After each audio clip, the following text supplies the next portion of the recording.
shortest basketball player in the world? I like your curiosity. I'll tell you. Moxie Bowles is the shortest player in the National Basketball Association history, listed at 5 feet 3 inches tall. He was drafted 12th overall by the Washington Bullets in 1987. Oh, wow, that's interesting. I'm glad you asked. AI Impact. Hi, how may I help you? I've been curious. Who exactly is the youngest swimmer in the world? Oh, I'll tell you. Alzin Tarek, age 10, is the youngest and fastest swimmer in World Championships history. Tarek has been swimming competitively since the age of 4. Oh, wow. Yes, I'm glad I wowed you. Hey, High Impact. Hi, how may I help you? Who is the fastest man in the world? That's very simple. It's Usain Bolt. He is the fastest runner on the planet, setting the world record for the shortest 100 meters sprint time of 9.58 seconds. Wow, thank you. You're welcome. Hey, High Impact. What is the strongest muscle in the body? The tongue is the strongest muscle in the human body. Oh, I didn't know that. Thank you. You're welcome. Hey, High Impact. Hi, how may I help you? So I have chess game with my friend later on today. When is the best time to play chess game? I guess you're bored. Usually in the evening, but definitely before you are too tired. My very best chess, of course, is generally played at the times when I'm winning, unless my opponent decides to take a bow. I'm definitely not taking a bow. Thank you. I hope you win. Hey, High Impact. Hi, how may I help you? Which club is the first to win Champions League? That's very easy. Real Madrid. The first Champions League was won by Real Madrid during the 1955 and 1956 season. Oh, thank you. You're welcome. From the greens of golf to the courts of tennis and basketball, the octagon of UFC to the square room for boxing, track Formula One, and Impact. This is Sports Hub. This is Sports Hub on High Impact 102.1 FM. For the best in sport entertainment, tune in to Sports Hub on High Impact 102.1 FM. This is Sports Hub on High Impact 102.1 FM. For the best in sport entertainment, tune in to Sports Hub on High Impact 102.1 FM.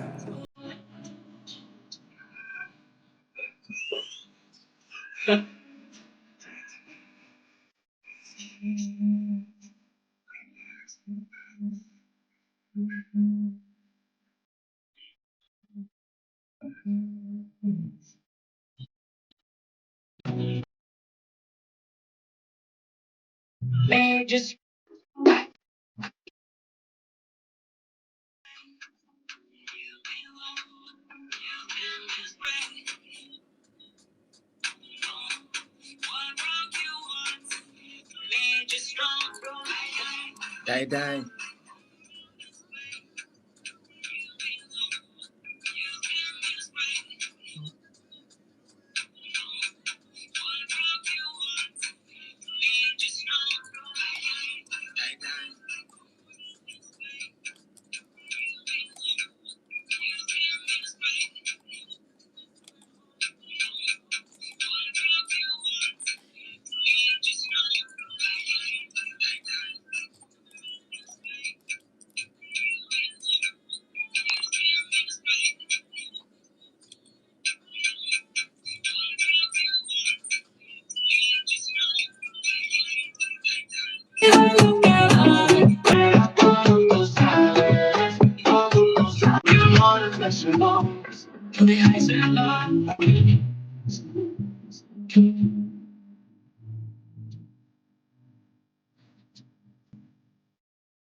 How you doing now?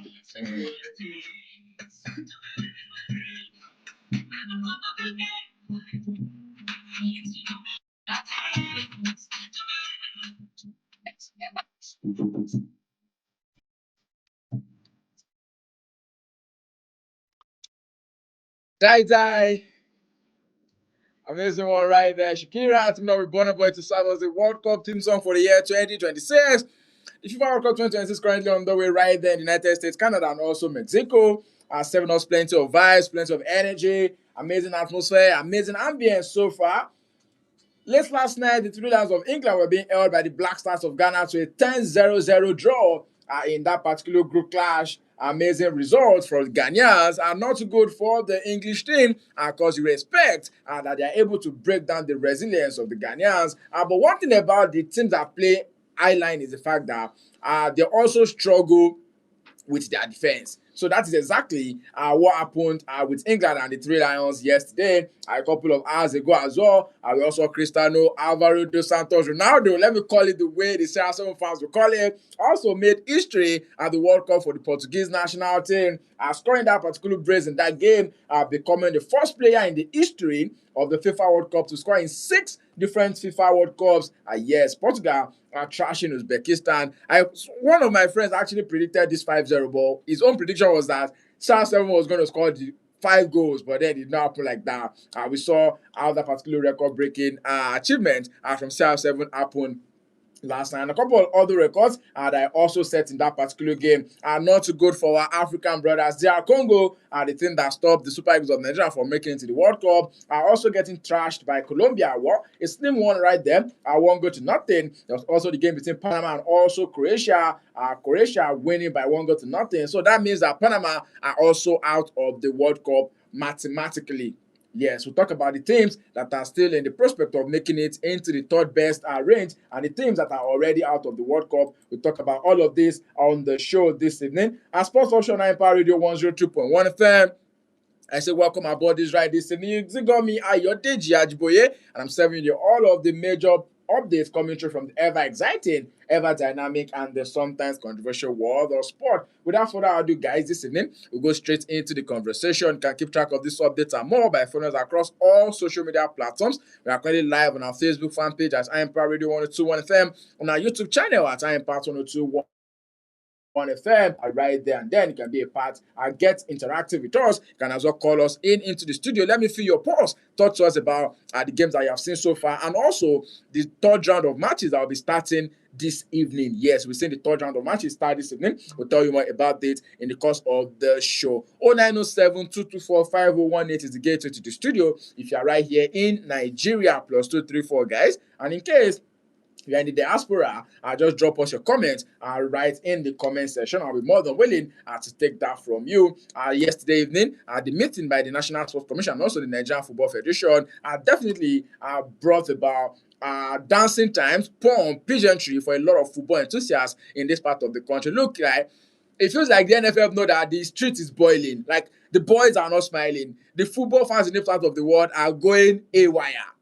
Because, look here, FIFA World Cup is happening. Nigeria is not playing. We see our players playing street football. I mean, one of my guys did post that thing on his social, say their mates are playing World Cup. They are right here in Nigeria playing street football. We told them to put their energy into the qualifiers, but they said no. Well, that one is long gone. But then the NFF did put a bit of smile on the faces of a lot of football fans from yesterday. I've talked about retaining and also extended contract of Coach Eric Sekucheo, giving him the job of the dream team. Now that we know that there's no longer Chani Goose, he's going to take charge of the under-23. And we also know that, yes, a couple of other things will be happening in the mix of that particular one up until 2028.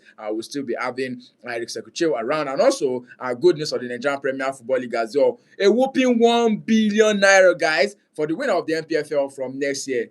So the second will be taking ×2 of what the current winner of this year is going, because the current winner went on with 250 million naira. So from next year, the first runner of that, the second position, will be going on with 500 million naira, and the third position will be going on with 300 million naira. So that is to tell you that, yes, a couple of good things happening. And look here, the moment I had faith in the NSC and also under Malam Shodiku was when he mentioned something about the NFF changing their statutes. so that stakeholders can also be able to vote. That was when I knew, this man, well, he's been part of the NFF before and he's seen what they used to do. So yes, looks like he's going to be bringing good fortune to the Nigerian Football Federation. Welcome aboard this ride once again this evening. Sports Option 9 Power Radio 102.1 FM. To the switch of the back of the net, I get the show on the road. Warit joins me on the show this evening. Good evening, Warit. I'm sure you super duper pumped. Of course, your idolu, as they will call him, your GOAT, getting on the score sheet for his national team in that game yesterday evening. An amazing one for the La Seleção in their own game yesterday evening. Talk to me about it, guy. Yes, good evening, good evening to all our listeners, and it's an absolute pleasure to be right here. Like you mentioned, the way you have said, let me first start off with what we are seeing in Nigerian football, talking about the partnership between NUC and also the NFF. Yeah. Having a lot of plans, both for the national team and also for our league. Yeah. It's looking good, yes, on paper. Seen on paper. Who be this now? The reason why I'm saying that is, guy, they get belief small. Last year's Federations Cup winner haven't gotten their money till now.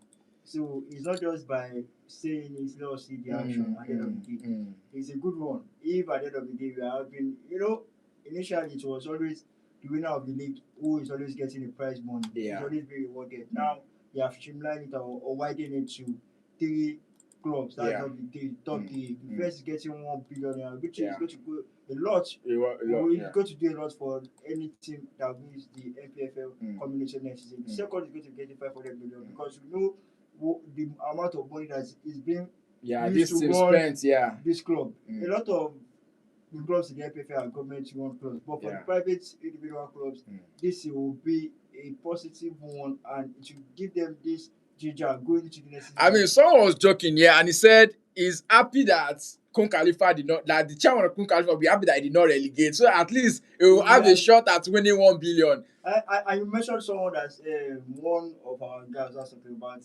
who said the Super Eagles players. And I was on one of his platforms and he said that there is this arrangement being made for other teams. That's talking about from the 4th position to 20th position. At least you walk away with something, not just going MC and dead, and which is a good one. I like this one. I like what I'm seeing. But on the other hand, we have seen the time pass where there's always this legal agreement, especially with the TV or broadcasting issue. At some point, they had a 5-year deal with a certain TV, but in the long run, it didn't work. And I don't want that kind of scenario to happen this time around. And what we want to see about the NPFL, we want to see the league grow. We want to be among the best league around the world. South Africa are not where they are just by fluke. They have put in the proper process. They have put in the work. See the North African League. That is why when we go into the CAF competitions, we struggle. And there's no better way to start to build your league than starting with how we have done. Try to also enforce the there's this thing. I'm trying to remember this we used to start the season. The community shield. No, or is that not the community shield. Okay. There's this criteria that you have to meet requirements. There's a okay, name, yeah. There's a name I'm trying to. The name just keep my. I mean, just like the one the CAF are looking to do now for the CAF competitions and also the CAF Champions League. We have to meet it, and what I want is that we have from next year we should have a 5-year plan of where we want to be in the next 5 years, and it's a good start by the NSA and also the NFF. All right, a good start by the NSA and also the NFF. Okay, let me also bring you. I mean, your Idolo did it for you last night. How does it feel to say? Okay, are you talking about the club licensing now? Club licensing, yes. Okay. I mean, I was also trying to pick it for you. Because club licensing. Okay. We know that majority of the clubs in the MPFL don't meet that requirement. Yeah. Just patch it through. Just patch it through. And because if you are doing based on standard, based on CAF and also FIFA standard, a lot of our clubs won't be playing. We not even have a league to first of all. Start with. It's only the private clubs that are trying as much as possible to meet up to the standard. Perfect example is Remo Stars. Sporting Lagos are also in that mix. We saw what Remo Stars did. They got relegated, but the chairman still had to give their highest goal scorer a brand new car yesterday. I saw that update, and I mean, but the question is, will Chijioke Mboma drive them back to the league? For the experience that Remo Stars have had, looking at how things have passed since the time, I think it was in 2016 they got into the NPFL. They have gone and come. Yeah. But last season was not the best of season. True for Remo Stars. For a team that won the NPFL, Yeah. 2 seasons ago, getting relegated. But we have seen in time past that this team is properly run. Yeah. Sporting Lagos went 2 seasons ago and they're back in the NPFL. Yeah. And if Sporting Lagos could do so, I cannot believe that Remo Stars will also be back. They can be back into the NPFL. All right, big stories coming through on the show this evening. Still the Sports Option Empire Radio 102.1 FM. Before we go into the show proper, I was talking about Cristiano Ronaldo. I mean, how does it feel as a CR7 fan? I see him, score that brace last night. Yes. I mean, I was talking on Monday after the show. We had a discussion that after Messi scored that brace, that Messi don't start the commission on AI. Yeah. And we Ronaldo fans were kind of just worried. We were just on the low key. I'm not worried. You guys could not talk. See, Messi fans at their age as it stands. But that yesterday, I just needed Ronaldo to score. And immediately got that goal. You see the relief of. I was looking out for your update, but you didn't post anything yesterday. No. I'm looking at the bigger picture here. Okay, like Portugal going on to win the tournament. That is the aim. Let me be humble. I'm patient. I say the patient dog is the fattest boom. Yeah. Let us wait for. I mean, I know that a lot of factors might work against Argentina because in history of the FIFA World Cup, it's been said that only once twice as the defending champion, defended the World Cup. That has to be France and also Brazil, if I'm not mistaken. And then it's been in the years past. So will that happen again with Argentina, will be left to be seen. Sports Option Empire Radio 102.1 FM. You can join the conversation on the show this evening. 0907-224-5018 is the gateway to the studio. Don't forget that we are right here to serve the very best of stories, making the rounds in the ever exciting, ever dynamic, and the sometimes controversial world of sport. Let's go straight into the conversation right now, and we will started with the talks from the home front. But let's talk about the Commonwealth trials that wrapped up yesterday. I would like Favour Ashe storming to the 100-meter titles right here at the Yaba College of Technology, completing the list of Nigerian athletes that will be going on to represent Nigeria. Favour Ashe sprinted to a personal best of 9.93 seconds to win the men's 100 meters title right at the Yaba College of Technology Sports Complex. He led the high-quality field with the likes of Adeka Lufakurede finishing second, also another personal best of 9.98, while the reigning National Sports Festival champion Chidera also finished achieving a personal best of 10.03 seconds. Guy, we now have Nigerians running sub-10s. Yes, for those athletes talking about the Favour Ashe, Chidera, and also Chidera Ezako, and also Adeka Lufakurede. Fakurede, exactly. Because I believe our best representatives we are going to the Commonwealth that is back right there in Glasgow. So the best of the best, and quite expected. The Commonwealth is more of, how would I put it? Because the Olympics is the biggest. Yeah. Where we have a lot of countries coming together to come and participate. But Commonwealth are just within regions. And I kind of believe that in that past we have seen that during the Commonwealth we used to get a couple of medals. And also the silver medal. And I'm expecting a lot from our athlete. And I said I was there on Monday and I saw a lot of people who had that talent. But the thing is that talent is not enough. You also need to put in the work. Talent through the proper process. Have the proper channel to train that talent. And we have a lot of people who are talented in this country. But one of the things that we struggle with is terms of equipment, also the environment, and also there are a lot of things when it comes to being a professional athlete. They also the diet part and everything. But it's what it is. Let us have our best of going to represent Nigeria, and hopefully we're able to fly the Nigerian flag high. Of course, hopefully they're able to fly the Nigerian flag so high for the whole wild world to say. That is the story coming through from the Nigerian athletics now. It's also been said that the likes of our veteran quarter miler, Patience Okon-George, also rode back the years to win the women's 400-meter title with a time of 51.85 seconds. She finished ahead of the US-based Taiwo Kudoro, who set the personal best of 2.30 seconds for second place. And then there's Faith Izuchukwu, who also achieved the personal best of 53.12 seconds to finish third. The former US collegiate athlete Tyler Johnson also claimed his first national title in the men's 400-meter crossing the line in 45.75 seconds. There's victory at Chakwe Keri, following closely with 45.91 seconds. And also the experienced campaigner Emmanuel Ojeli finishing third. The 3 days trials concluded yesterday. Champions also emerging in men's and women's 200 meter, the men's 110 meter hurdles, the women's 100 meter hurdles, and other events. Because selectors have now finalized our Nigerian athletics team for the 2026 Commonwealth Games. Now, we'll be looking forward to see the list of the athletes that will be representing Nigeria at the Commonwealth Games in Scotland between July 23rd to August 2nd. Of course, the list is expected to be coming out in the coming days. We look forward to seeing the name of the athletes that will be on that particular board already. We know that for every athlete that finished first in all of their races will definitely be representing us. Let's move away from that talk now. Before we go back to the talks about the football talks on the home front, the NSC, the Nigerian Football Federation. Let's talk a little bit about other sports, and this one has to do with Anthony Joshua.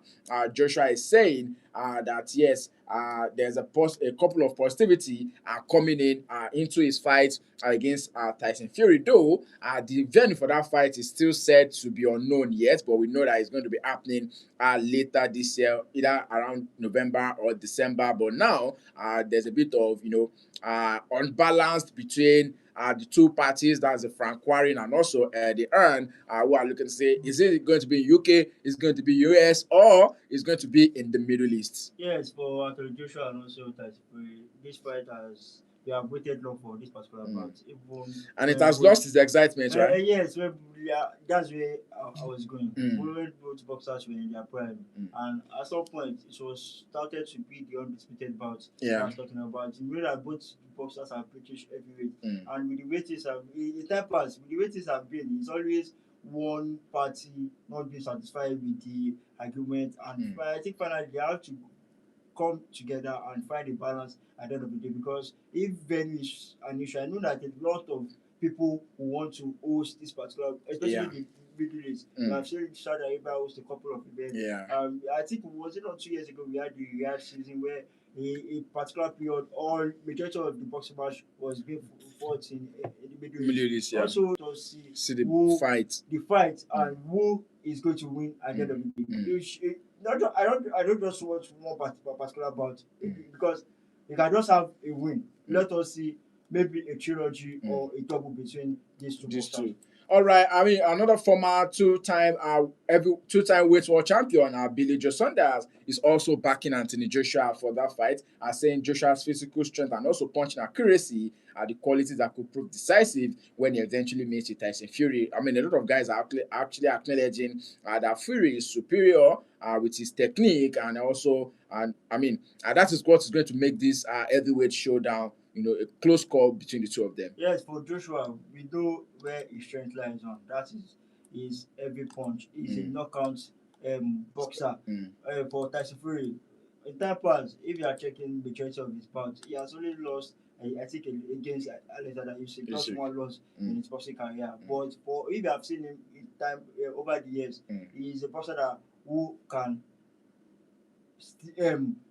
be under pressure, can be throwing punches or he can absorb it. He can absorb it exactly, and he's one person that is interesting when it comes to the boxing. I want to see the best of the best, because, like I said, this is not the best time to watch these guys, because it seems that they have passed their prime. We wanted these bouts when they were their prime, just like the case we had with Manny Pacquiao and also Floyd Mayweather. Both boxers fought when they were already losing the grip, and that is not, it not give us the best excitement. If both boxers fight in their prime, we know that yes, we got the best out of these two.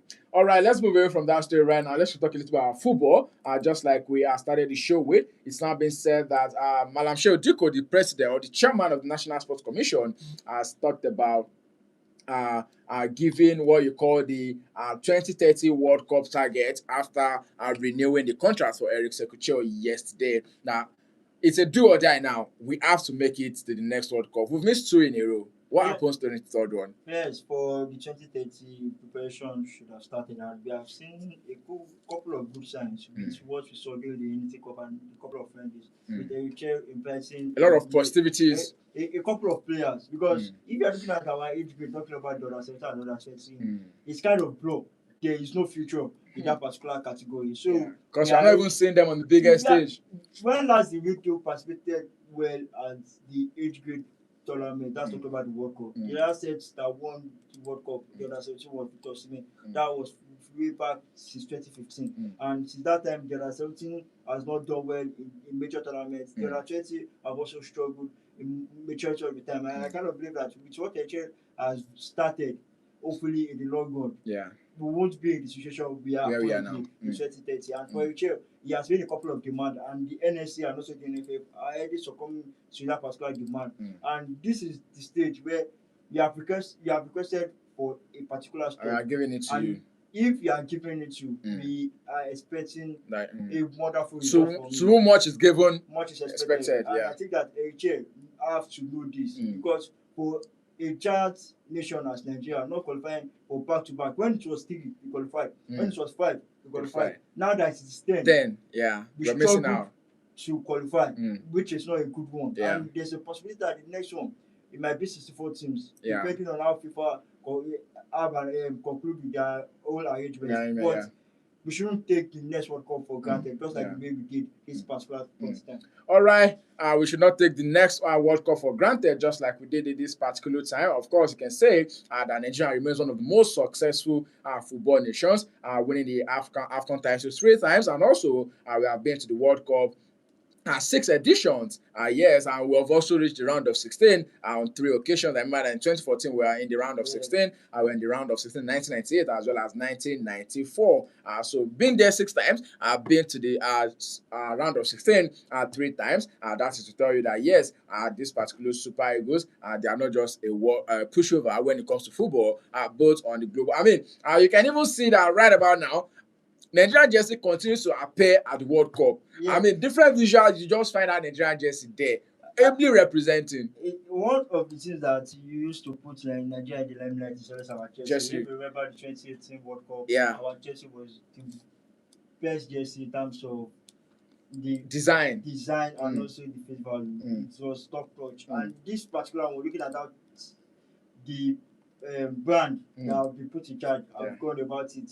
It would have been a good one to see that the Nigerian jersey. Look at the countries that are participating. With what Tunisia have done at the World Cup, you feel heartbreaking that why the Super Eagles not go to this particular World Cup, because I know that this particular moment we are playing well, even challenging against the top nations, and we would have done better than some of the countries that are currently. That's talking about the African countries that are currently at the World Cup. But there's this saying that once beaten, twice shy. We should have learned from our past mistake. And with the way Eritrea has gone, now giving the opportunity to be in charge of the dream team. That's talking about the Olympics team. We see how to Super, because if at the Olympics, the last set that represented us at the Olympics was the set of Mikel. Was it not the 2018? Yes, 2016 Olympics. Right there in Brazil, Rio Olympics. We got the bronze medal in that particular one, and I kind of believe that with what NHL has done, and we are seeing a team who has a system. We have this style of play, and which is what we need. From the under 15 go straight to the senior team. Let us have a system that this is how we want to approach, or this is the way we want to see what the Spanish national team is doing. They are playing tiki-taka. The German have their own system with the way they want to play, and that should be what the Super Eagles should also be about. The coach should also be about. All right, let's move away from the home front right now. Let's get out straight to Europe. Plenty of talks on the show this evening. Let's go straight into the world of tennis. Our first stop is going to be the Wimbledon talks now. I mean, the last couple of days, there's been plenty of conversations from the anti-doping to the doping to some of the ATP and the WTA 250 and 500 events that are happening ahead of the grass court season. That is the Wimbledon. Now, just like they did it at the they did it at the Australian Open, they did it at the Roland Garros. Now they are looking to do it at the London's club now. Players are looking to expand their prize money protest at Wimbledon. I mean, Wimbledon said that they'll be giving them 20% increase, but these players are saying, look here, this is not enough. We want more. I don't know what is going to happen with the organizers of tennis Tennis. and also The players. They have to, like I used to say, you guys come together and have this agreement and find a balance, because this is not good going into major tournament, because we need the best of the best. And if the top players are saying that what they are getting is not enough, I think the organizers will also have Need to look into it. Yeah, I remember during the Roland Garros, they said that they were only going to be doing 15 minutes of press time, which was to signify that that is the 15% increase that Roland Garros gave them. But now they want more than the 20% that is going to be increased during this Wimbledon. And I said something that, when Saudi started hosting tennis events. Yeah. So it's Saudi that caused this now. Opened. Yes, because if you're looking at it's not the King's Masters or the King's events. The male and the female. For the male and the female, if you're adding all the amount of the money that they'll get in the first Grand Slam, is kind of equaling it, or even the King's Masters is even more than it. And this is the reason why majority of players believe that they can care more than what they are seeing at they know that the money is there. The money is there. Making the money. And for you to, because you are having the best of the best, and the more we are having more tennis players who are coming up, and we are having the best challenge, definitely you get a lot of money coming in. And I think sports is one lucrative business that a lot of people see as, okay, yes, money is there. And the players want to be fully backed in the sense that financially they must be okay. And I think that this is what the players are fighting for. All right, exactly what the players are fighting, because on record we said that the top 20 players are also in support of this particular move. Now we see, we're going to see how this one is going to, unfold in the coming days ahead of the Wimbledon that will be starting in just a couple of hours from now, because Wimbledon will be starting this weekend right there in London. Let's move away from talks in the world of tennis now. Last night there were a couple of updates coming through from the world of basketball. The draft is now up and running right now. We're looking forward to see which team will be signing which rookie, which team will be signing which player. But then the big news from Tuesday is the fact that Giannis Antetokounmpo might be moving to Miami Heat. Obviously, it's going to be teaming up with Bam Adebayo there. Yes, I think the move is more of almost done, and it's Giannis has made his intention known. We saw how he fought last season to move away from the Milwaukee Bucks. He has won the NBA championship with the Bucks, but there is this level of I want more, and that is where Giannis is at the moment. One NBA title is not enough. He needs to challenge with the best. And moving on to the Miami Heat, it was kind of a two battle between Miami Heat and also the Boston Celtics, because I found out that the Boston Celtics were willing to offer Jaylen Brown and a couple of now there's a bit of conversation concerning Jaylen Brown's future, because I'm also hearing that the future or the relationship between the Celtics and Jaylen Brown is over. Yes, because now the situation is kind of not looking good. Because for Jaylen Brown now, if he's looking at Boston Celtics as why you guys are offering me to be Milwaukee Bucks for me to be traded, just like a situation, let me just print out an analogy. You have a beep and you go for an outing, you see another game, go to the game, good for you. If you now go back to that your girlfriend, things will not be the same. And that is the state where Celtics are also Jaylen Brown right now. Because Jaylen Brown has been one player that has been crucial for the Boston Celtics, both for the offensive player and also the defensive player. And him and Jason Tatum have been two players who are kind of the face of that Boston Celtics. But there is this belief that Jason Tatum is first ahead of Jaylen Brown. Jaylen Brown might also be considering that he wants to go into a team where he is the main man. Also, given that, man, because for someone who had, I think, 25 points, he was averaging 25 points per game last season, and was at some point being considered as one of the MVP for the regular season. He also wants to not be under the shadow of anybody. someone. He wants to be the face of a team. And I don't know where things are, because I heard one of the Celtics management come out to say that yes, the way things are is that Jalen Brown and also the Boston Celtics are in good relation, and maybe in 10 years we don't know what will happen in the future. There's a possibility that Jalen Brown might leave the Boston Celtics, but for Giannis Antetokounmpo moving to the Miami is a good one. A couple of players are going to be going to the Milwaukee Bucks, and a couple of players will be going there. So we'll see how things will pan out for Giannis Antetokounmpo. Him, Bam Adebayo, and a couple of guys. And Nick Powell. We'll see how things will pan out for the Miami Heat. The outbest are going to gel together. It's going to be, because for the Miami Heat, when Jimmy Butler was there, I think they got to the NBA final twice.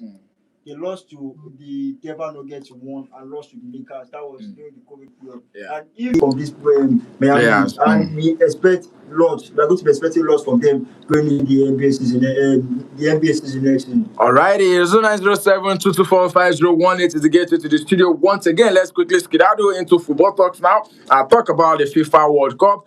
Earlier this morning, Colombia defeated DR Congo to now get into the knockout rounds of the World Cup already. DR Congo suffering that particular 1-0 loss after holding Portugal to a 1-0 draw in their opening match. Daniel Munoz getting that particular goal for the Colombian national team right there in Guadalajara. For Colombia. This World Cup, I've said that this World Cup is the World Cup for the goalkeeper. If you are taking the massive amount of save that the goalkeeper of DR Congo had, it could have been worse for DR Congo, because the goalkeeper was the man of the match, in my own opinion, and he pulled up a couple of saves. But for Colombia, they are in a good position. The first 2 games getting the maximum points, 6 points from 2 games. And for DR Congo, after that performance they had against the Portuguese national team, a lot of people expected more from them. And for this guy that Lobomba started to, the first game they won, they lost. And it's not a good one for Colombia, a good one for. And obviously, Rodriguez, I found out that this guy, maybe when it comes to the World Cup, there is this kind of ginger. And yesterday, you always put in the shift. He always put in that particular shift. For Luis Diaz also, he was top notch yesterday. A couple of goals was cancelled because I think he scored 2 goals. It was scored for offside goal. Colombia, because they are starting the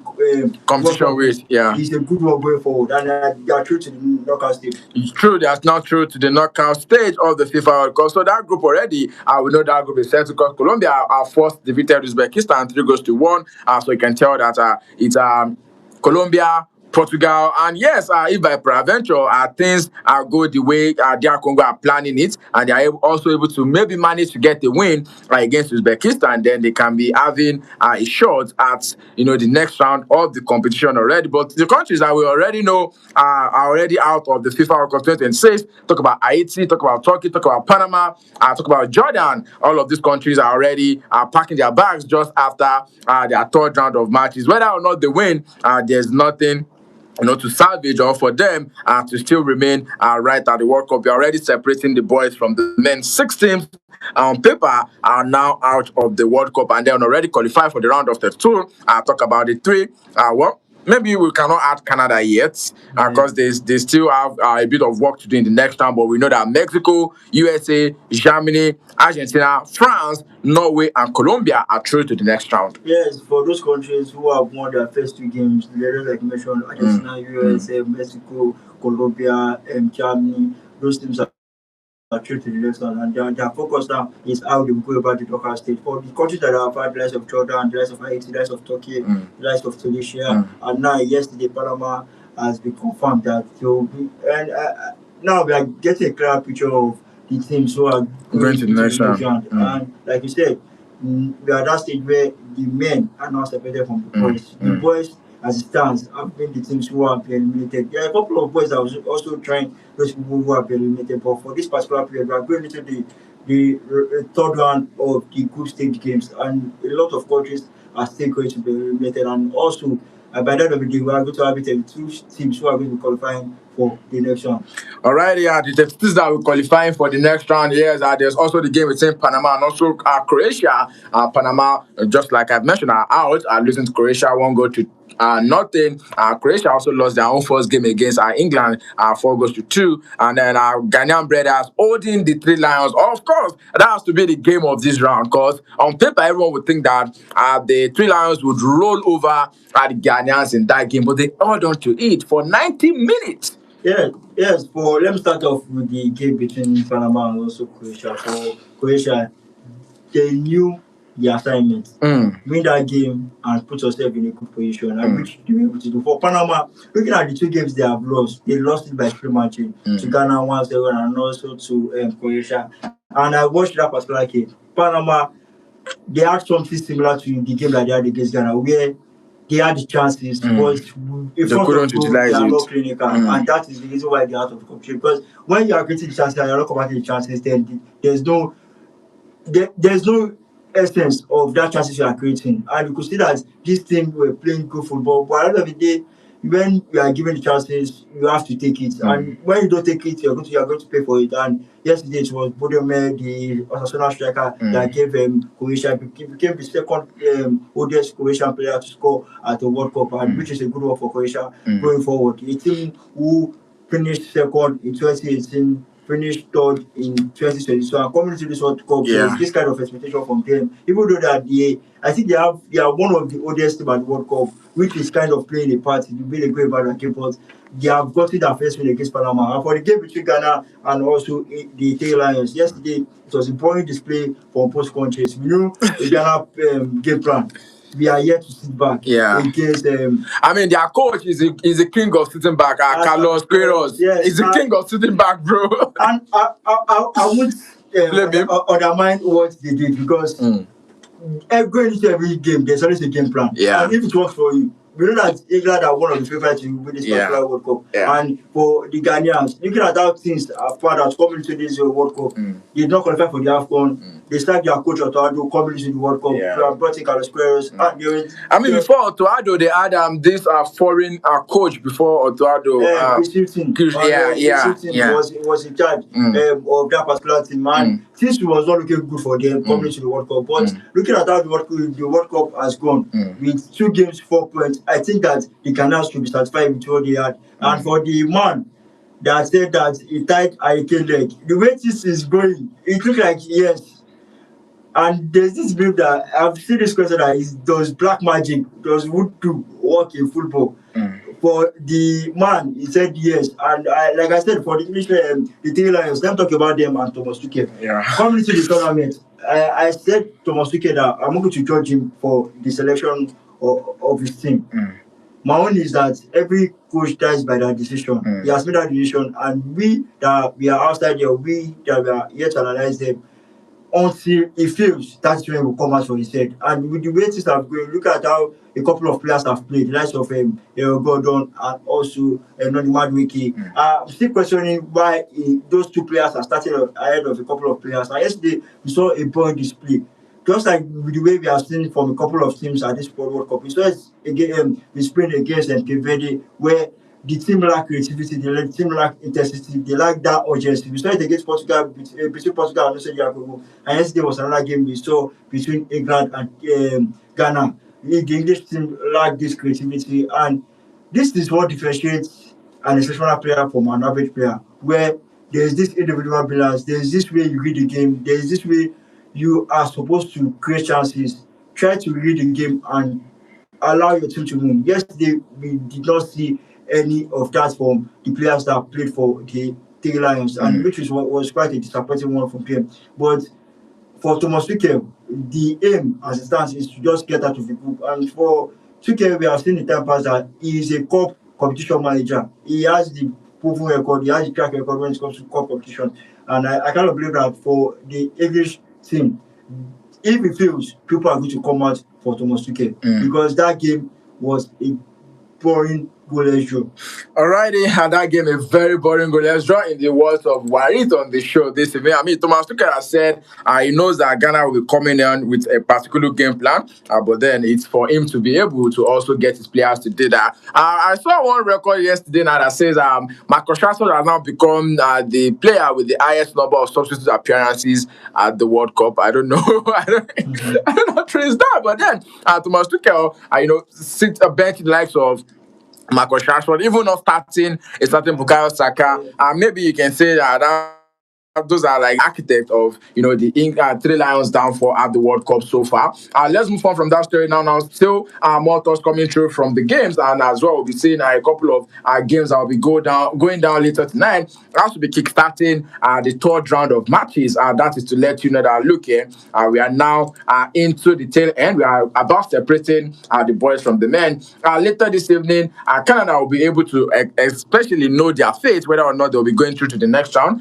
They play against Switzerland, this particular team will also be looking to say, look here, I want to have a shot at the next round. Both of them are on 4 points and in Group B.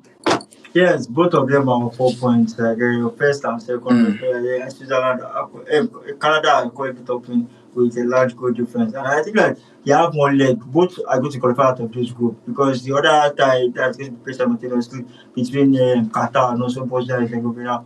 One of them would have to win in order to start the chance of getting out of the group. But I kind of see that the game between Switzerland and South Canada is going to be a draw. That is my prediction for that particular game. All right, a draw for your prediction. Bosnia and Qatar are also both still have a chance to get into the next round. Qatar will be up against Bosnia and Herzegovina. Switzerland will be up against Canada. So yes, a very tight group. And just so you know, all of the matches from tonight will be played simultaneously. Just so there's no bit of hanky-panky with decisions. And also we'll also be seeing the game between Morocco and Haiti, as well as Scotland and Brazil. Another group of very much uncertainty. Yeah. Scotland need a point against Brazil. Brazil, you can say they need that win too to also cement their place in the next round. While Morocco as well also have a shot at the next round of this tournament. Looking at that particular group, I think Morocco have an easy tie against Haiti. Haiti looks like the whipping boys and they have nothing to play for. And it can also be a dangerous team because a team that has nothing to lose are the teams that are used to just say, okay, today people will not go anywhere. We will also spoil the party for you. And I kind of believe that Morocco should be able to do enough to win that particular game because Scotland got the maximum points from the hand of Haiti. Brazil also did the same. But for the game between Brazil and also Scotland, with Carlos Ancelotti already confirmed that Neymar Martinez is going to be back with this thing, and which is a positive one for the Brazilian side. And we will see that there is a must win. For Brazil, there is this question mark on them. I did that thing because we are seeing a different Brazil entirely. Looking at what we used while growing up, we do the Star Boys to be. It's quite different from what they have currently, and there is this. A lot of people are still having doubts regarding the Brazil team, and if they want to push people doubt away, these are the games that you just show your class ahead of the people in your group. And I gotta believe that Brazil should be able to do enough to win that particular game against Scotland. For Scotland, the likes of Maggie, the likes of Scott McTominay, I also have to put in a shift if they want to stand a chance because.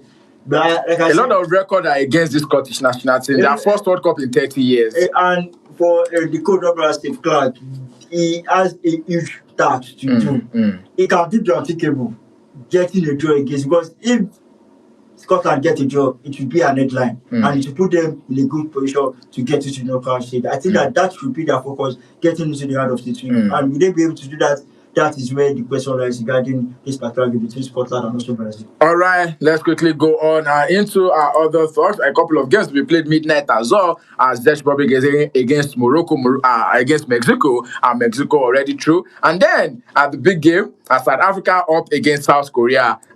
This is another defining moment in that particular group because South Africa. They've lost one, they've drawn one. They also have a shot at the next round. But then there's South Korea, who have also, doing amazing in that particular group so far. Yes, for Mexico, they are through to the next round. And this game is an opportunity for the coach Robert Aguirre to kind of put in a couple of players who have not participated at the World Cup because they are going to top the group by the end of the day. And playing against the Czech Republic, which this is a must win if they don't want to go home. That's what about Czech Republic. Czech Republic put in a performance against South Korea, lost that particular game. And the game against South Africa, they started the game of fire, but along the line, we saw them kind of struggled in that game, and which that game ended in 1-1 draw. For Mexico, I see them winning that particular game. Moving on to the game between South Korea and also South Africa.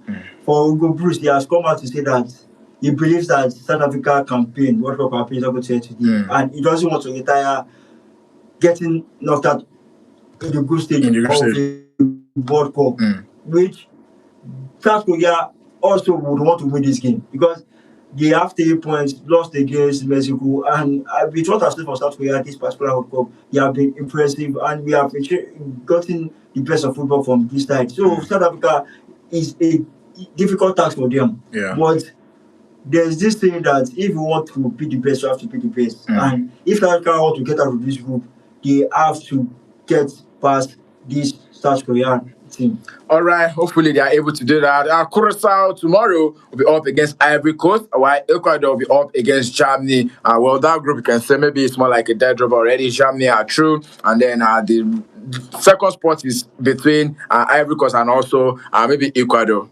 I don't think Ecuador will start because they drew against Curacao. That is, they have 1 point, and for Ivory Coast, they are playing the team that looks like the BP boys. That's Rebecca Curacao. For Curacao, they put up a surprise against the Ecuadorian national team. But this time around, I kind of believe that Ivory Coast know what they have to do. Win a particular game and have no doubt that they are going through to the knockout stage. And I kind of believe that Ecuador it will be a huge disappointment because that point that they had against Curacao was a huge and poor performance from the team. So this group is kind of, we already know how it's going to be shaped. Germany topping the group, Ecuador is Ivory Coast is second. And if Ecuador wants to stand a chance to get into the knockout round, they have to win that particular game against Germany, and that is a huge mountain to climb for them. All right, let's move away from the World Cup talks now. Let's go talk a little bit about some of the transfer bids that are making the rounds. I will now come back home. We'll wrap it up with Nigerian talks because I remember that we did not talk much about that particular one that has to do with the NSC and also the capping of the salaries for the NPFL teams. Let's talk a little bit about transfer bids, just as we have it on the back pages of the major dailies. Plenty of talks regarding some of the transfers that we're looking forward to. It's now been said that both Manchester United possibly will be pulling out of the deal for Martins Fernandes because West Ham have been able to get the bidding war, getting the bidding war from some of the teams that are interested. They are saying that they want £85 million for the midfielder. My own opinion, Martins Fernandes is not worth 85 million. So you think, the player or the amount now? Yes, the player is one player I'm interested in. Okay. Yes. But you think the amount is what United should walk away from? And what you have seen other Ineos is that Ineos don't want to get into a bidding war. And they don't want to outpay for, they don't want to pay too much money for a player who is not worth that particular amount. We have seen how they have gone about their transfer policy since when they came in. Looking at how the likes of Matthias Nunes, Matthias Cunha, the likes of Brian Mbeumo, and there's this belief that they want players who are data driven in the sense that their stats speak for them, and also players who want to play for the back of the club, not just for the money. Yeah. West Ham are playing smart because there's Tottenham, there's Liverpool that are now bidding. Tottenham, West Ham are in a difficult situation. They have to sell players because they have got to get relegated to the Championship. And with the way Tottenham is going about their business, they are splashing the cash. And I understand why they are doing so because of how disappointing they were last season. And when Tottenham is bidding with that high amount, and United are also trying to avoid not bidding much for a player who is not worth that particular amount. I think that now West Ham are the one who are going to be enjoying this particular bidding war. And if it gets to that particular stage, I don't want Matthias Fernandes. There are other players who can play. They have gotten Ederson within the range of 45 million or so. There are players who are out there who are worth and who can even do a job just like the way Matthias Fernandes will do. All right. Away from that particular one right now, still more transfer bids, just as we have it on the back pages of the major dailies. It's also been said that United are still in the lock-on with Arsenal for Bournemouth midfielder Alex Scott. I think that they are already looking to move away from that particular deal from Matheus Fernandes, because it is very much possible that United will be looking to offload Manuel Ugarte by the summer coming on. There's also talks about Liverpool also still going on for Yan Diomande, and also possibly after the signing of this Victor Munoz that is signed from Osasuna. Well, it's been said that Osasuna are still going to be paying Real Madrid about half of the money they are getting from the transfer of this Victor Munoz, because he's like an academic product of Real Madrid, and there's a 50% sell-on clause. Different clubs when they know that one player is going, there's a perfect opportunity to make a future money. United also did that with Messi Gold. Any club that is going, there's a sell-on clause that United are also going to be getting. And Real Madrid is one team that they are good with that.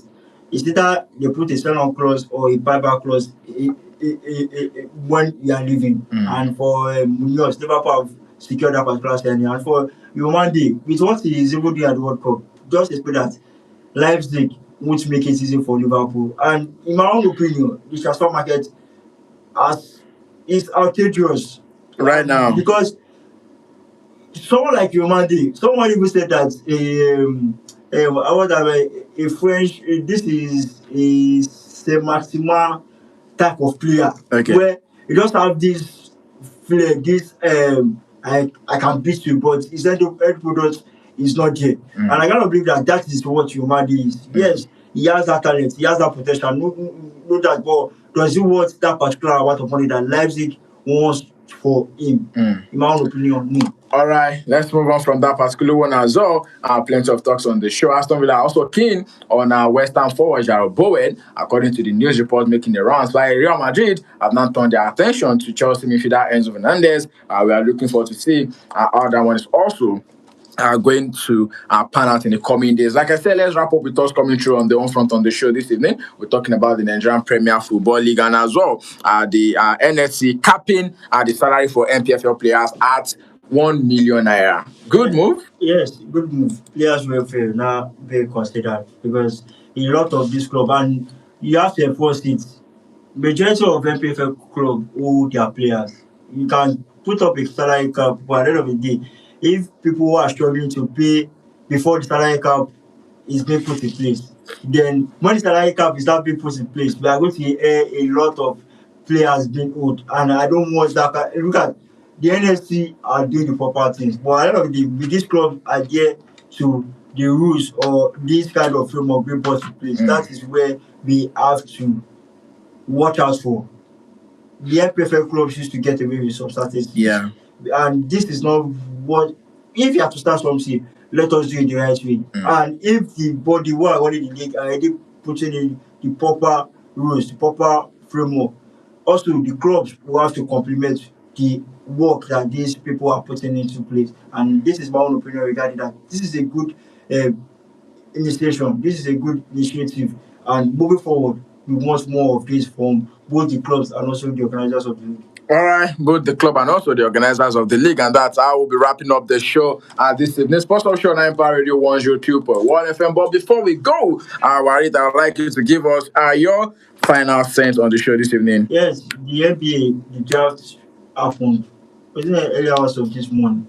A couple of guys are in the first round picks. I think we have about 30 first round picks. The Nigerian is in the mix. I'm trying to get his name. Okere Emeka also, who is part of the list of people who have been drafted, and he has been drafted by the Detroit Pistons. And the first round pick player has to be Anise Dibasta Jr., who came from BYU College, and the Washington Wizards were the one who drafted him. We have Derek Peterson in Utah Jazz. It was clear that it was going to be a fight between AJ Dibasta and also Derek Peterson. And for Derek Peterson, the reason why I cannot believe that the Washington Wizards didn't go for him, because of there's this injury worry regarding him. And for the Utah Jazz, they were the one that picked that particular one. That's talking about Derek Peterson. We have Cameron Buzzer, who was the third pick for the Chicago Bulls. They drafted Caleb Wilson, first pick, Keaton Wigler, the fifth pick, we have Michael Brown Jr. by the Brooklyn Nets, sixth pick. The Sacramento Kings had Darius Akoff as the seventh pick. We have Christian Fleming by the Atlanta Hawks in eighth, Maurice Johnson Jr. by the Dallas Mavericks in ninth, and also the Milwaukee Bucks with Brandon Boyce. Those are the top 10 picks. And for the Nigerian, like I mentioned, he was the 17th pick, Ebuka Okoye by Detroit Pistons. It's a good one for him, and hopefully, just like we have seen from the last set of people, Draft, yes. Guys talking about the rookie. We saw Dylan Lapa with the San Antonio Spurs. We saw Cooper Flag with the Dallas Mavericks. We also saw Peter Edcom with the 76ers. Those are the players that stood out for me in the past season. Yeah. These players coming in, they will also have to do that, because for the Washington Wizards, they have been a team that have struggled in time past, and for them getting the first pick this time around is a huge plus for them, because they are kind of beating a team with this Atlanta Hawks guy who came in, was traded towards the end of last season into the Washington Wizards. We'll see how things will pan out for them going into the new NBA season. All right, we'll see how things will pan out for them going into the new NBA season. And yes, that's how we'll be wrapping up the show for today on Empire Radio 102.1 FM, the Sports Talk Show on your number one urban lifestyle station. I did Jajibe sign out this evening at 30 Stay Sporting. Stay active, drink enough water to stay hydrated. Go out.